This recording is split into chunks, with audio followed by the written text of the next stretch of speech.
Everyone in town knew the Orpheum Theater.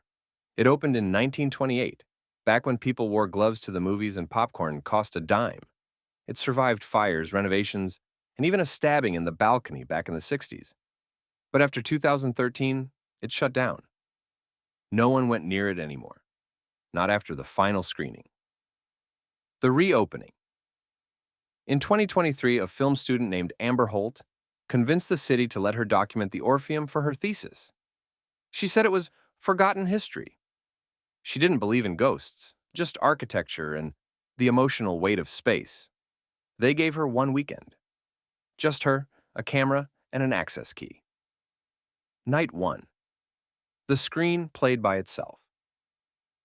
At 2:44 a.m., Amber woke up in the projection booth. She didn't remember falling asleep. The projector was running. Old, mechanical, not even plugged in.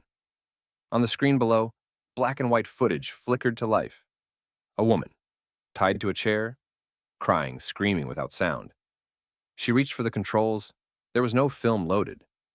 And yet, the woman on screen turned and looked directly at her. The Orpheum's legend.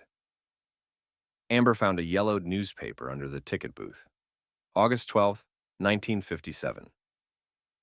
Projectionist missing after midnight reel mishap. A man named Harold Fitch had threaded the wrong film.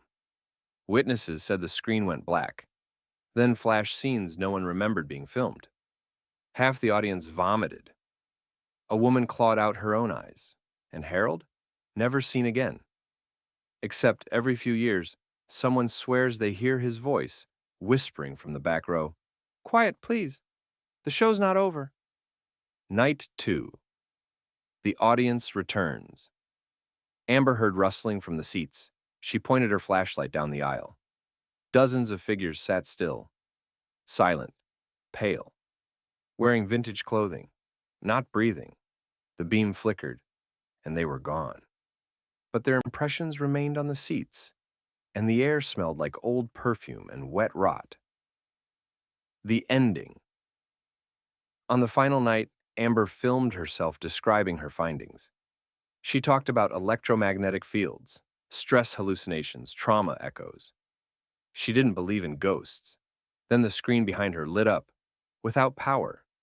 This time, it played her, sitting alone, mouth stitched shut, eyes wide, tears running. Then her body on the floor, camera smashed, tape still running. They found the footage. Weeks later. The police found no body, no sign of forced entry. Just a looping reel of Amber screaming inside the screen, pounding on the glass from the other side. And in the last frame, written across the film in blood, now showing you. The Orpheum still stands. Sometimes at night, it lights up by itself. The doors open, and it waits for the next viewer to come inside and never leave.